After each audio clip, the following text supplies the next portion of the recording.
Two things happened at the PC Gamer E3 show last night. First, Arenanet showed off guild halls. We got a cool trailer, and Colin practically rapped out as much information as he possibly could to us so we'd get excited about Heart of Thorns. Then, they announced pre-purchase for Heart of Thorns. Still no release date, which is interesting enough to me, but they announced pre-purchase, and it's a little more expensive than people were expecting. This caused the community to blow up just a little bit. So I want to talk about that today, about the price of the expansion, and specifically Arenanet's favouring of new players over existing ones. So, here we are on the Guild Wars 2 pre-purchase for Heart of Thorns site. Here you can see the 3 different editions of the game. Now, I'm in the UK, so the numbers you're going to be seeing here for me are slightly different. However, for those of you who are in the US, you're looking at $50, a full price for basically an entirely new game for standard Heart of Thorns. Comes with nothing extra. You're looking at $75 for the deluxe edition, which comes with a bunch of cosmetic bonus stuff as you'd expect for like an upgraded edition, but most importantly here, an additional character slot, which many people are relying on for their revenants. And lastly, the ultimate edition, which comes with 4,000 extra gems on top of the other things from Deluxe. My main comments here, aside from the price, are, number one, I'm pretty sad we don't get a physical collector's edition. You know, the launch Guild Wars 2, like, best version, the collector's version, was somewhere around the ultimate price and came with awesome stuff, like a lot of really cool physical things for us to enjoy. No word of that whatsoever for Heart of Thorns. I guess they decided it wasn't worth investing in, though that makes me very sad. Some people have been disappointed that the standard edition doesn't come with a character slot. A lot of people mistakenly believed this to be the case. I've always thought it would come with like their upgraded version, their deluxe version, or collectors, as I was originally saying, and this turns out to be true. So a lot of people who have got maxed out accounts feel like now they're going to buy the expansion and they have to pay extra to be able to access the Revenant, who is one of the core features of Heart of Thorns. Not really true, since not everyone has full character slots, and you always have the option of deleting some of your crappy characters, but fine. And lastly, really, Ultimate's just kind of boring, right? It's literally deluxe, but hey, you get 4,000 gems! But then we're just doing maths, we're saying, oh, it's basically half price gems on top. Wow, great. So I do think they dropped the ball a little bit on some of these, but mainly what we want to look at here is the price. These things are pretty damn expensive. And ultimately in this video, that's what I want to express to you guys, that I think the argument here is, are you happy with $50 for the base game of Heart of Thorns? That's what I really think it comes down to. But let's dissect things. The first main issue, the main thing that's really got people's goat, is there is an additional bonus, a pre-purchase bonus. So once the game's actually out, this won't apply any longer. But there is a pre-purchase bonus where if you were to buy Heart of Thorns, you get the base game for free. So for us existing players, we're spending $50 on an upgrade to Heart of Thorns. But for new players, they're spending $50 on the entire base game and Heart of Thorns. Now, the offer in and of itself is pretty nice, and it's obvious why Arenanet have done this. It's so that there's not some insane paywall for entirely new customers and they can continue to develop their user base. It's a generous thing for them to do, but the interesting thing about this is I think a lot of people aren't seeing that as a pre-purchase bonus, which is what it's supposed to be. I don't think it's been very well described to the community, and as a result, people are upset. There's this argument now where people are saying, why can't I just buy the standalone Heart of Thorns? Why do I have to pay for the price of the full base game too? Like, people's perception of it isn't that the base game is a bonus for pre-purchasing and Heart of Thorns on its own is $50. They're thinking that the $50 is including rolled into it the price of the base game as well as the expansion. And so now people are up in arms saying, I don't want to spend $50 for standard Heart of Thorns. Can't you make me spend $35 for Heart of Thorns? Because I don't care about the fact that you're giving out the full base game. I kind of think that this reasoning on the part of the community is flawed, and ultimately people just aren't happy with the $50. For example, if Arenanet didn't announce this pre-purchase incentive, if they just came out and said, hey, look, the game is $50, you don't get Guild Wars 2 for free with it or anything, it's just a $50 expansion, I think we'd see a lot less complaints. You wouldn't see people complaining, oh, I want to be able to upgrade on just that, because they would accept straight away, hey, the expansion is $50 and that's that. We would see instead complaints specifically about the fact that the price is probably too high. There is one really shitty thing that comes out of their giving Guild Wars 2 for free to pre-purchase players though, and that's it kind of poops on all of the previous sales we've had for Guild Wars 2 over the recent months. Ever since they announced Heart of Thorns, we've been having deep discounts on the base game for Guild Wars 2, and a lot of people have been buying the game in those sales based on the hype for Heart of Thorns. And now they just look like cash grabs, because if you spent that $10 on Guild Wars 2, only really intending to play it once the expansion comes out, you still have to spend another $50 on top of that, when if you hadn't taken advantage of any of those sales, it would still just be $50 to you. They basically just grabbed the price of those sales from you for nothing. That is perhaps something of a short-sighted argument, as people who took advantage of the sales can obviously play the game now. Many of the updates and cool things about the expansion are already being rolled into the game now, and you're already getting the benefits of it now. But Arenanet haven't been very transparent about it. Even the official information on the website, I'm using the Wayback Machine right now because this has been changed, used to very much suggest, hey, you need the base game. You need to buy Guild Wars 2 separately before you buy the expansion. And that's true. After pre-purchase is over, that is still true. But the fact is now, you don't really. You just buy the expansion and you get the base game for free. So it's kind of like, in recent months, Arenanet's been telling everyone you have to buy the base game, and now they're saying, oh no, you didn't actually have to, but thanks for the money anyway. That's kind of crappy, and seeing that people were reacting big time to this, they actually made an edit to the official documentation. You can see this as Arenanet trying to hide that they ever had things written differently, or you can see them as just trying to rectify a mistake quite quickly. My personal opinion is they really are just going into this and had very little idea of what they were going to do for incentives, specifically around PAX South. I think they still had no idea, and now it looks really nefarious, but could have just been an honest mistake. I'd be willing to give the benefit of doubt there.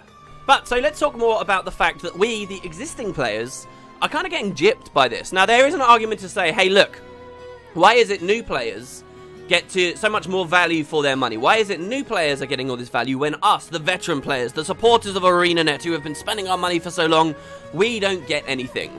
I actually don't think this argument holds much water. Yes, the world's not fair and you should be able to get something too, but it just doesn't make business sense for Arenanet to offer extra stuff to us because we're already playing the game.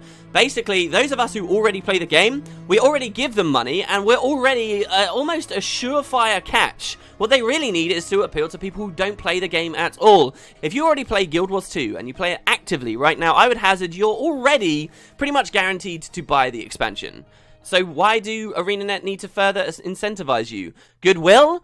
Now, you can also say, though, look, that makes sense, but can't we get at least a little something? And I fear that that wouldn't really work either. You know, if they offered us something like a mini pair or a title that said, hey, if you pre-purchase Heart of Thorns and you're an existing player, you're going to get this awesome bonus title that the new people who are, you know, bandwagoning on and getting the entire free game, they're not going to get that. Now, that's all fair and good, but you're going to get direct comparisons then of people saying, hey, is this title worth the price of a full MMO? Is this worth the price of full Guild Wars 2? You're already seeing that. One of the #1 community suggestions I've seen come out about this is the idea that existing accounts can get a free character slot, while new accounts will get the base game for free. And even that sounds quite reasonable and quite nice and would placate a lot of people, but every time that has been mentioned in a variety of places, there's always someone immediately responding saying a character slot isn't worth the full entire game, and just look at the amount of gems you can spend on either one of them. That's not fair. I want exactly equivalent value, and that's just not viable. You're still not satisfying a lot of people. I think really what this comes down to for me is we aren't owed anything as veteran players right now, and the discussion should really be about the $50, not about, oh, new players are getting something I'm not. Truth is, it costs $50. That is the price of just a raw upgrade to Heart of Thorns. There is no concept that this actually costs less. You know, if Arenanet had announced this bonus pre-purchase thing where you get the base game later, people really would have just seen, okay, Heart of Thorns costs $50. We wouldn't be asking for an upgrade price. We'd be simply suggesting that they lower it. But so let's talk about the $50. Now, personally, I'll be completely transparent about this. This is the price I was expecting. This is a price that I would pay. But ultimately, and especially considering the community reaction, I think this could be a big mistake. And I'll explain why. Those of you guys who have been watching me for a long time will know I'm not really a guy of, like, incredible wealth. And I'm probably biased. I accept it as just a huge fan of the game that would pay these higher prices. And even as someone in the UK, it's actually only £35 for me, as you guys saw, and £35 for the expansion, to me, didn't sound too bad. But that doesn't mean the pricing they've gone with is the right one. I do think it's pretty reasonable to say that $50 is too high. especially with the community reaction. I'm now very worried. But so let's look at it from Arenanet's perspective. Why did they choose such a high tag? Maybe they didn't think it'd be such a big deal, and indeed I think that could be the case. You know, we have to consider their history as a company. They sold standalone campaigns before so they could price things a bit higher. You know, we always were used to quite high tags on these games, especially because the perk of it having no subscription fee, you know, allowed people to be more sympathetic towards that. And obviously you've got to compare what Guild Wars 2 is doing to other MMOs. World of Warcraft specifically, the big one, these guys charge their expansions at $40. Now, this could be why a lot of people wanted $40 from Arenanet too, but I think what Arenanet did was they considered, hey look, WoW sells their expansions for $40, let's price ourselves close to them, but WoW also has a sub fee, and the price of that subscription fee over a year is way more than the $10 difference we've got here, so hopefully people will be happy with it.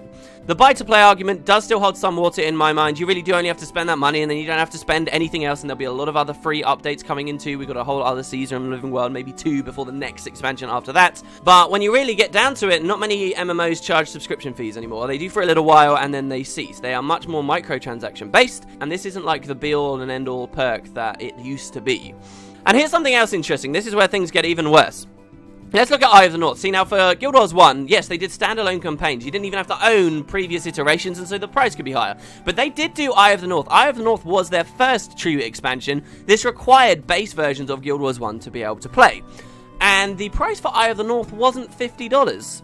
Arenanet knew a long time ago that they didn't have to price $50. The Eye of the North was priced at $40. You can see here, I did a quick Google to check this. The expansion was to be released for $39.99 in North America and $34.99 in Europe.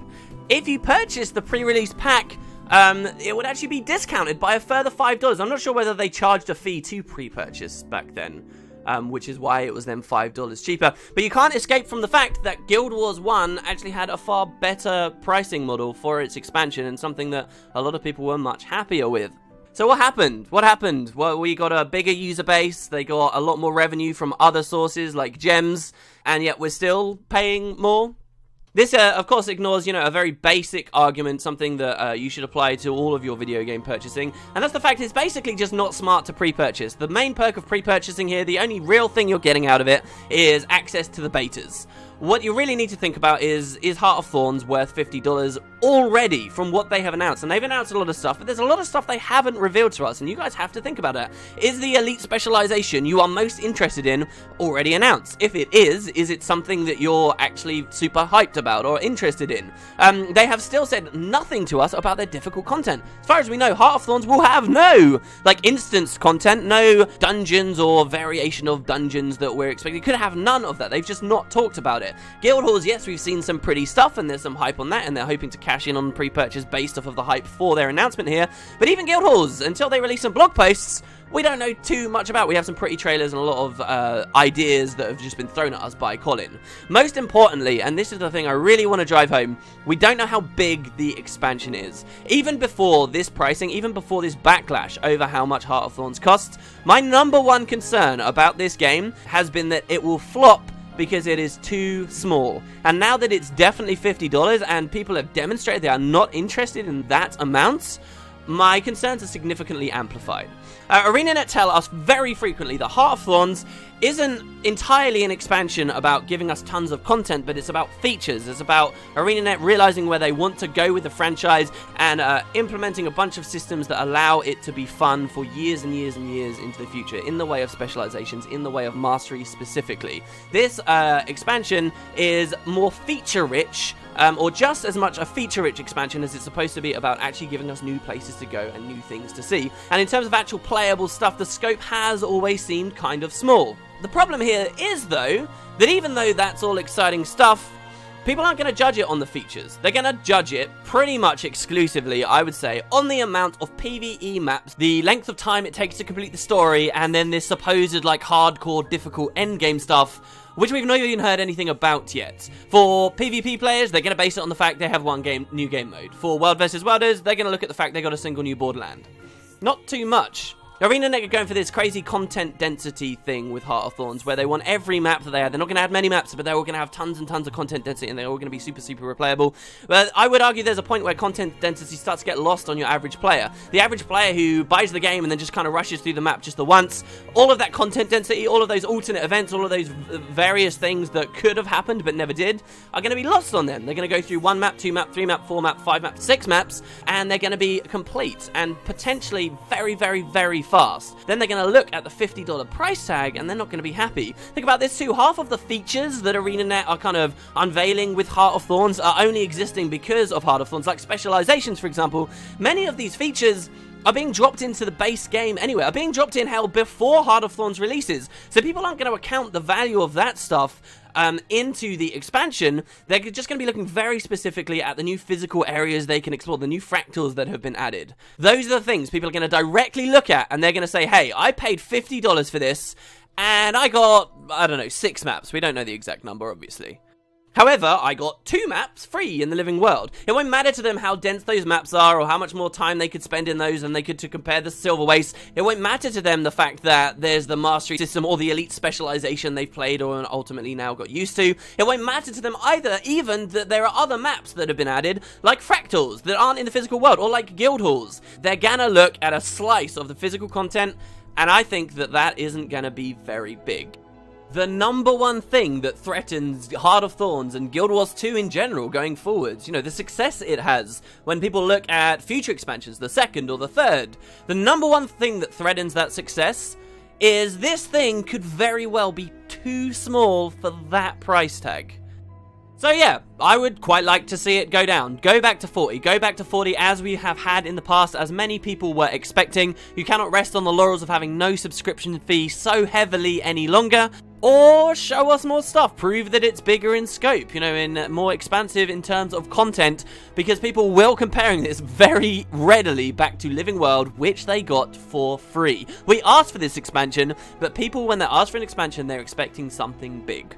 So those are my opinions, guys. Really, I would say don't get hung up on the pre-purchase, people getting Guild Wars 2 for free. That's a good thing. That will help our community. Appreciate this fact. The expansion is $50. You can't just buy a small upgrade. If we're going to discuss anything, discuss the $50, not what you think you're entitled to because you're already a player. I'd love to hear your guys' opinion. Do you think this is perfectly fine? Again, I'll be honest. £35 for me? I'm pretty happy with that as like the base thing for Heart of Thorns. That's not too bad. I do think the additional upgrades like Ultimate's a bit lame because of the 4K gems, but whatever. Obviously a huge topic. Love to hear you guys comment. Tomorrow we'll actually talk about guild halls. I'll see you there.